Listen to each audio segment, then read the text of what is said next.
प्यारे दोस्तों, नबी करीम सल्लल्लाहु अलैहि वसल्लम ने फरमाया कि जो शख्स इस्लाम की हिफाजत करते हुए मर जाए या कोई काफिर उसका कत्ल कर दे तो वो कब्र के अजाब से बच जाता है। यानी कि जब जंग के मैदान में या इस्लाम की हिफाजत करते हुए मरने वाला शहादत की मौत मरता है, इसलिए उस पर कब्र का अजाब नहीं होता है। दोस्तों कहते हैं, रात के वक्त जब हर सू खामोशी का राज होता है तो किसी खतरनाक जानवर के दहाड़ने की आवाजें इस जानिब से आती हैं जहां पर इब्राहिम रईसी को दफनाया गया है। वहां किसी को भी अंदर जाने की इजाजत नहीं है। प्यारे दोस्तों, पहली रात जब ऐसी आवाजें सुनने को मिली तो लोगों को लगा कि शायद यह उनका वहम है, लेकिन जब दूसरे तीसरे दिन भी यही आवाजें सुनाई दी तो बहुत से नौजवानों को तजस्सुस होने लगा कि आखिर कौन उनकी कब्र मुबारक पर आकर दहाड़ सकता है। तो आइए जानते हैं पूरा वाक्य तफसील से। सबसे पहले तो उन्होंने रात के वक्त वहां पर ड्यूटी देने वाले चौकीदार से पूछा कि आखिर रात के वक्त इब्राहिम रईसी की कब्र की जानिब से किसी जानवर के गुर्राने और दहाड़ने की आवाजें क्यों आती हैं। जब चौकीदार से यह सवाल किया तो चौकीदार की रंगत यकत्तम पीली सी पड़ गई थी। वो बुरी तरह से घबरा सा गया था और नफी में सर हिलाने लगा। कहने लगा, मुझे ऐसी कोई आवाज नहीं आती, मैं नहीं जानता। नौजवान लड़के चौकीदार की बात पर बहुत हैरान थे। कहने लगे, ऐसा कैसे हो सकता है? अगर किसी एक शख्स को यह आवाज आती तो हम समझते कि शायद उसके कान बज रहे हैं या उसको कोई ऐसा मर्ज है कि रात को आवाजें सुनाई देती हैं। लेकिन हम सब ने वो आवाजें सुनी हैं, हमारे घर वालों ने सुनी है, पूरा मोहल्ला, पूरा इलाका इस बात का गवाह है कि रात के वक्त यहां से किसी के दहाड़ने की आवाजें आती हैं, जैसे कोई खतरनाक जानवर दहाड़े मार रहा हो, चिल्ला रहा हो। ये सुनकर चौकीदार ने अपना साइकिल आगे बढ़ा दिया। साफ जाहिर था कि वो इस बात का जवाब ही देना नहीं चाहता। वो नौजवान काफी परेशान सा हो गया था। दिन के वक्त जब वो इब्राहिम रईसी की कब्र पर अपने बाकी दोस्तों के साथ गया तो गौर से कब्र की तरफ देखने पर भी कब्र बज़ाहिर बिल्कुल ठीक ठाक थी। इसमें ऐसा कुछ भी नजर नहीं आ रहा था कि किसी पर शक किया जाता। लेकिन जैसे ही वह वापसी के लिए पलटे तो जमीन पर पांव के अजीबो गरीब निशानात दिखाई दिए थे। वो नौजवान वहीं पर ठिठक से गए थे और फिर ऐसा लग रहा था जैसे इन निशानों को किसी ने मिटाने की कोशिश की है और इत्तफाकिया तौर पर एक दो जगह ही वह पांव के निशान नजर आ रहे थे। बाकी सारी जगह से वह निशानात को मिटा दिया गया था। शायद गलती से यह निशान वो हटाना या मिट्टी से मिटाना भूल गया था। ये सब देखकर तो उन नौजवानों को और भी ज्यादा तजसूस होने लगा। इसलिए वह फैसला कर चुके थे कि वह इस राज्य से पर्दा जरूर फाश करेंगे कि हर रात 3 बजे इब्राहिम रईसी की कब्र पर कौन आता है, और जो आता है वह यकीनन इंसान नहीं, क्योंकि दहाड़ने की और गुर्राने की आवाज किसी जानवर की लगती है, और वह भी एक खतरनाक जानवर की। लेकिन कुछ भी हतमी तौर पर नहीं कहा जा सकता था। इसलिए उन नौजवानों ने एक फैसला किया कि वो रात कब्रिस्तान में गुजारेंगे और देखेंगे कि आखिर कब्र के पास आता कौन है। लेकिन सबसे बड़ा मसला यह था कि बाहर बैठे गार्ड्स रात के वक्त किसी को भी इब्राहिम रईसी की कब्र के पास जाने की इजाजत नहीं देते थे।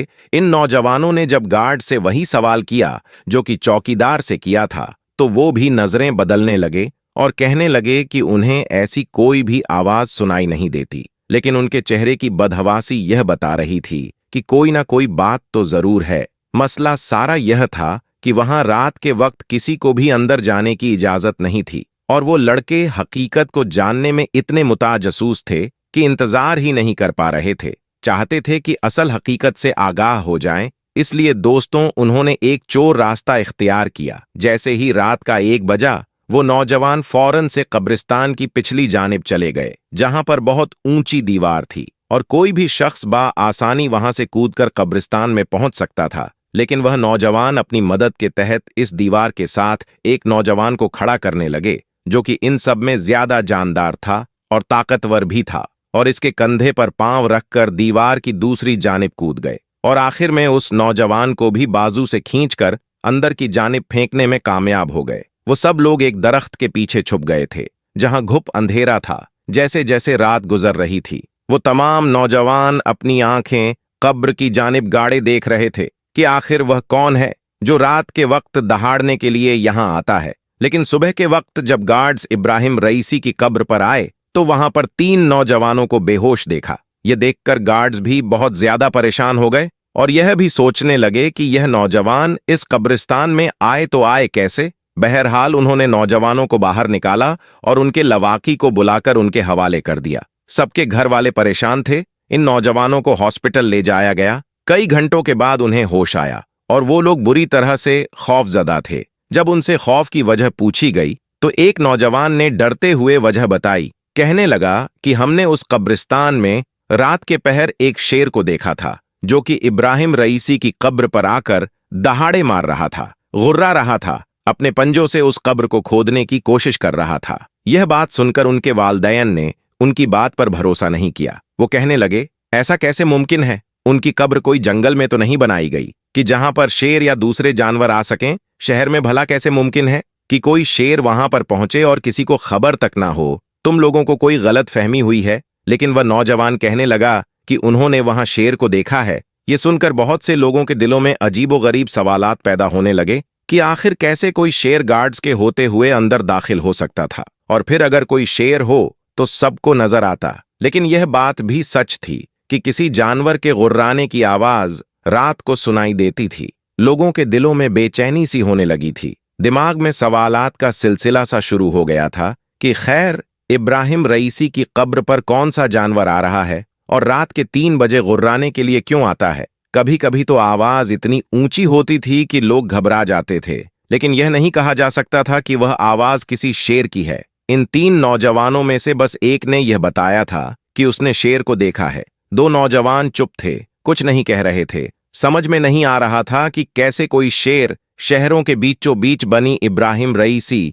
की कब्र पर रात को आ सकता है और फिर गायब भी हो सकता है। आखिर इन नौजवानों के अलावा किसी और ने इस शेर की मौजूदगी का जिक्र क्यों नहीं किया? अब तो बहुत से लोगों के अंदर यह तजस्सुस होने लगा था कि आखिर रात के वक्त कौन इस कब्र पर दहाड़ता था और क्या वाकई इस नौजवान को वहां शेर नजर आया था। चौकीदार और गार्ड से भी इसके मुताल्लिक पूछा गया, लेकिन वो लोग कुछ भी बताने को तैयार ना थे। अगले रोज बहुत से लोग उस कब्रिस्तान में मौजूद थे, लेकिन उस रात कोई भी वहां नहीं आया। लोगों को लगा कि वह नौजवान झूठ बोल रहा था, मगर अगले रोज जो कुछ उस नौजवान के साथ हुआ, लोग खौफ ज़दा हो गए थे। इसके बाद से दोबारा से वो दहाड़ने की आवाजें आने लगी। लोगों ने जब इब्राहिम रईसी के घर वालों को इस बारे में बताया तो उनकी बीवी ने एक ऐसे राज से पर्दा उठाया कि सुनने वालों के होश उड़ गए। वो कहने लगे कि वह आवाजें जिन्नात की हैं, क्योंकि इब्राहिम रईसी जिन्नात को खाना खिलाते थे, इसलिए उनके इंतकाल के बाद से वह जिन्नात रोते हैं।